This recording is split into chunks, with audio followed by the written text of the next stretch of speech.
Hello, welcome to part 2 of our Zafina Basics Guide. Reminder that this is game version 4.11. In this part, we're going to talk more about strategy and go over some basic game plan elements, which will build on the essential moves list we already went over. As before, if you're brand new to Tekken and do not understand all of the terminology, jargon, and so forth, we do have a Tekken 7 System Basics Guide on this channel, which is broken into 6 parts for easy viewing. You can find a link to those as well as a couple of other good beginner resources in the video description below.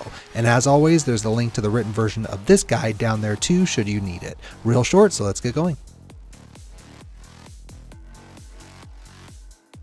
Unlike most characters with stances, we're not going to break out Zafina's into their own individual sections because, quite frankly, you just don't need to.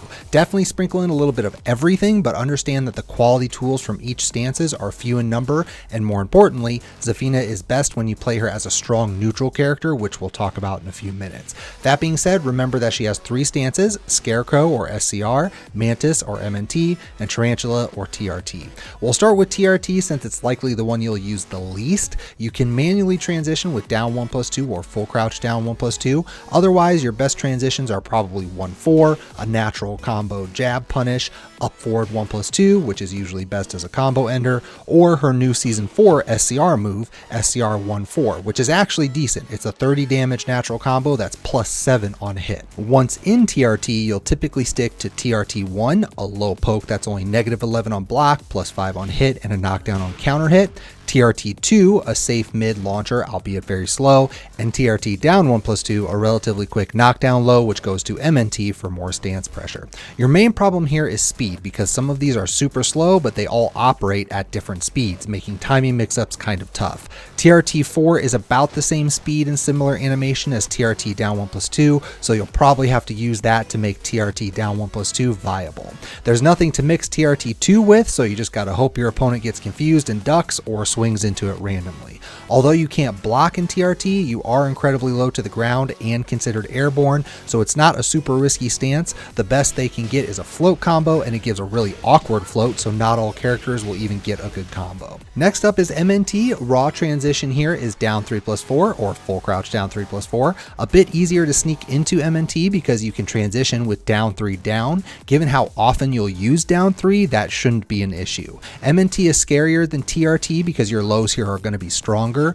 Both MNT 3 and MNT down 3-1 are counter hit launchers, and the latter starts low and ends mid, and that mid is safe, which is kind of crazy. MNT 3 also has string options, so you can easily bully with MNT 3, which is +3 on hit, and down 3, which is -1 on hit, but has that threat of the second hit launcher, and then start forcing ducks. From there, you again have a safe mid launcher in MNT down 4-2, although unlike TRT 2, MNT down 4-2 is much quicker at I-19, so mixing your Mantis lows with your Mantis mids is a lot easier. You also have MNT 1, a quick safe mid that will get you out of MNT and back to neutral. MNT 1-3 is also a chunky natural combo that can go to SCR or neutral if you want. Against problematic mids, you also have MNT 1+2, a knockdown power crush that gives a free back 3 on hit. Although these are her most common Mantis tools, again note you have a bunch of other stuff you can try to confuse them with, like Mantis down 1-4, Mantis down 4, etc. Just note that this can be very risky if they know how to deal with those. A last note on Mantis: you actually can block mid and high by holding back. Holding down back will also block lows like normal, although she does a little animation which takes her out of MNT when you do that. You're not considered airborne like TRT, but MNT still gets pretty low, and being able to block like normal is a big deal. Lastly is Scarecrow, which you'll likely use the most. Again, 1-3 will get you there the easiest, but you also have forward 4-3, which is plus on block, forward 2-3, which is a long range whiff punisher, and down forward 3, which is a quick mid poke. And the manual transition is 3+4. Now from SCR, SCR 1 is an I-10 jab and stays in SCR, so you use it similar to a normal jab to check your opponent, although note that it now has a second hit in season 4, and it's a natural combo that gives really good advantage going into TRT, so if you're a big fan of Tarantula, here's another way to do that. Now Scarecrow 2 is a primary counter hit tool if you transition with advantage. It's an I-14 counter hit launcher and has a second hit for cover. SCR3 is an I-13 mid check with string extensions for more cover. With that, this is a good time to note that you cannot block in Scarecrow, which is important for these moves since they all stay in Scarecrow. That's why the string extensions are so important. Similarly, if you stay in SCR at disadvantage, SCR4 is an important threat since it's an I-14 mid power crush launcher. It's very risky but necessary to give you back your initiative. When your opponent has committed to defending, your primary mix here is going to be SCR 1+2, a ground hitting mid counter hit launcher that's +6 on block, and SCR down forward 4, a high crushing low, -14 on block, +7 on hit, and can launch on counter hit if you go into MNT by holding down. Both are roughly the same speed and allow you to continue pressure because of their plus frames, and as cheap as they might seem, they're also necessary like SCR4 since you can't block an SCR, so you need some way to keep your offense going. But again, the best use of Scarecrow is to keep it simple and transition with advantage, 1+3 and forward forward 3 being the most common, and then mix between SCR 1+2 and down forward 4. Everything else you should consider as a check of one kind or another. This is Zaf's bread and butter. The prototypical Zaf style is largely to play extremely patient and stick to just a few moves. Obviously, it starts by using your movement and capitalizing on whiffs with down forward 2, or for smaller windows, perhaps down forward 1-4 or 1-3 and 1-4. For long range punishes, she actually has strong long range whiff punishers in back 1, 1+2, forward 2, 3, and forward 3. Forward 3 is the only one that launches, and it is safe, but it's also high.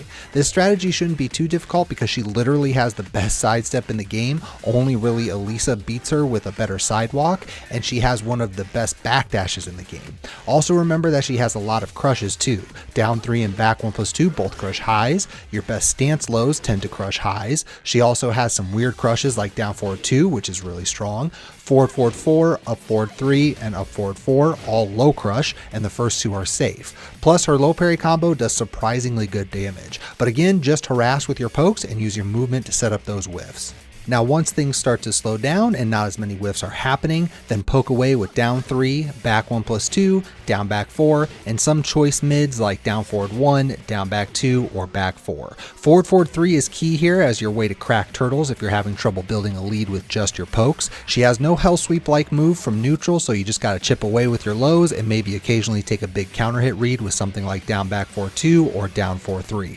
Or go to a stance and take a risk with one of those lows. SCR has a few knockdown lows that you can mix in and even a low launcher, although anything like that always comes with some risk. Again, nothing fancy here, what some might call boring or lame, but she does it so well. It does require that you have good natural feel for your opponent's attacks though, since you have to capitalize on those small mistakes if you play this way. Otherwise, it'll take you too long to get your damage. Essentially, she's a minimalist that can sprinkle some stance nonsense here and there, but you're asking for trouble if you lean too heavily on those stances. Zaf has no real grab game to speak of, but grabs are always worth taking a look at.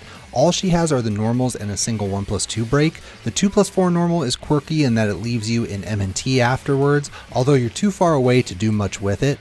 1+3 is actually decently useful because it side switches on both hit and break, so if you need to get away from the wall, not a bad option. Forward 1+2 is pretty straightforward, 40 damage and decent Oki, but nothing guaranteed on wake up.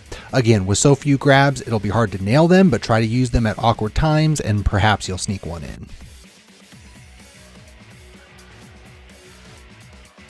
This brings us to the end of part 2. Hopefully this discussion gets your creativity going and helps you get some wins. In part 3, we'll finish the guide off by going over some quick referential items like combos and punishers, and then we'll end with a brief character summary.